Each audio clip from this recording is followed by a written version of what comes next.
Hello students. तो आज के वीडियो में हम देखेंगे कैपेसिटर क्या होता है और कैपेसिटेंस क्या होता है। Capacitor and capacitance.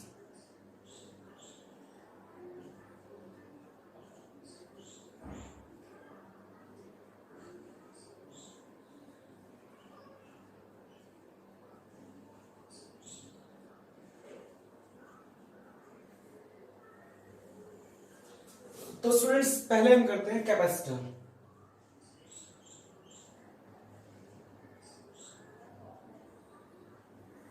कैपेसिटर क्या होता है? कैपेसिटर एक डिवाइस है जो इलेक्ट्रिक चार्ज को इलेक्ट्रिकल एनर्जी की फॉर्म में स्टोर करने के काम आता है। यानी कि ये क्या करता है, इलेक्ट्रिक चार्ज जब हम इसे देते हैं तो ये अपने अंदर उसे इलेक्ट्रिकल एनर्जी की फॉर्म में स्टोर कर लेता है। तो कैपेसिटर क्या है? एक डिवाइस है जो इलेक्ट्रिकल एनर्जी को, इलेक्ट्रिकल चार्ज को इलेक्ट्रिकल एनर्जी की फॉर्म में स्टोर करता है। और कोई भी कैपेसिटर अपने अंदर जितना चार्ज स्टोर कर सकता है उसे हम उसका कैपेसिटेंस कहते हैं। कैपेसिटेंस क्या है students? Capacitance is the charge storing capacity of a capacitor. इसे हम C से डिनोट करते हैं और C is equal to Q upon V होता है। यानी अगर मान लो हमारे पास ये एक कैपेसिटर है, ये आपका स्टूडेंट ये सिंबल है, इस तरह से ये सिंबल होता है एक कैपेसिटर का, पैरेलल प्लेट कैपेसिटर। दो प्लेट्स एक दूसरे के पैरेलल रखी होती है, ये उसका सिंबल है पैरेलल प्लेट कैपेसिटर का। तो सपोज ये एक पैरेलल प्लेट कैपेसिटर है और हमने क्या किया, इसे एक बैटरी से कनेक्ट कर दिया और हमने बैटरी से इसे कितना पोटेंशियल दिया है, V पोटेंशियल दिया। और V पोटेंशियल देने से इसके अंदर कितना चार्ज स्टोर हो गया, Q चार्ज। यानी जब हम किसी कैपेसिटर को, जिसका कैपेसिटेंस C है, तो उसको हम जब V पोटेंशियल अप्लाई करते हैं और अगर उसके अंदर Q चार्ज स्टोर हो जाता है तो उसका जो कैपेसिटेंस होगा C is equal to Q upon V होगा। तो मान लो हमने इस कैपेसिटर को बैटरी से कनेक्ट किया, Q चार्ज स्टोर हुआ, तो उसके अंदर C कैपेसिटेंस जो है वो स्टोर हो जाता है, C कैपेसिटेंस होगा इसका। और इसकी जो यूनिट होती है SI यूनिट, इसकी SI यूनिट होती है स्टूडेंट्स फैरेड। इसको हम कैपिटल F से डिनोट करते हैं। तो कई बार एग्जाम में डिफाइन करने के लिए आता है 1 फैरेड को डिफाइन करने के लिए आता है। तो लेट कर लेते हैं हम, let Q is equal to 1 coulomb और V is equal to 1 volt. यानी जब हमने किसी कैपेसिटर को 1 वोल्ट पोटेंशियल अप्लाई किया और उसके अंदर 1 कूलम चार्ज स्टोर हो जाता है, तो इसका मतलब ये भी 1 और ये भी 1। तो इसका मतलब ये हुआ कि C भी कितना होगा, 1 फैरेड होगा।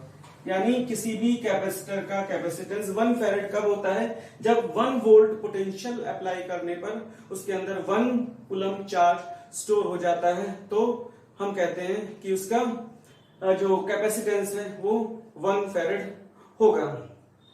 अब स्टूडेंट्स इसमें हमें करना है स्फेरिकल कंडक्टर का capacitance. Capacitance of A spherical conductor.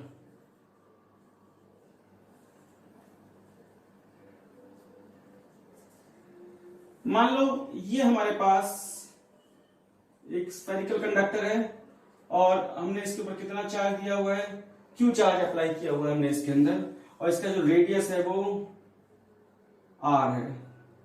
तो इसका पोटेंशियल कितना हो जाएगा, V is equal to, potential कितना होगा इसके ऊपर जो हम चार्ज Q दे रहे हैं और रेडियस इसका R है, तो V is equal to 1 upon 4 pi epsilon naught Q by R। और हमें मालूम है कि कैपेसिटेंस का फॉर्मूला क्या होता है, C is equal to Q by V। C is equal to Q by V। तो यह Q अपॉन V, V की वैल्यू ये वाली पुट कर दोगे आप यहाँ पे, तो कितना आ जाएगा 4 pi epsilon naught R by Q। ये Q से Q कैंसिल हो जाएगा, इसका मतलब हमारे पास C इज इक्वल टू आ जाएगा 4 पाई एप्सिलॉन नॉट R। तो किसी भी स्फेरिकल कंडक्टर का जो कैपेसिटेंस होगा वो 4 पाई एप्सिलॉन नॉट R है। तो यहां से आप देख सकते हो कि 4 पाई एप्सिलॉन नॉट तो कांस्टेंट है 1/9 इंटू 10⁹ इसकी यूनिट होती है, इसकी वैल्यू होती है, और r इसका रेडियस है स्फीयर का। तो इसका मतलब ये हुआ कि स्फेरिकल कंडक्टर का जो कैपेसिटेंस है वो उसके रेडियस पर डिपेंड करेगा। मान लो हम अर्थ की बात करते हैं। फॉर अर्थ का रेडियस कितना होता है 6400 किलोमीटर, यानी 6.4 इंटू 10⁶ मीटर। तो इसका मतलब c इज इक्वल टू कितना आ जाएगा 1 इसकी वैल्यू कितनी होगी 1/9 इंटू 10⁹ इंटू 6.4 इंटू 10⁶। इसको कैंसिल कर देंगे,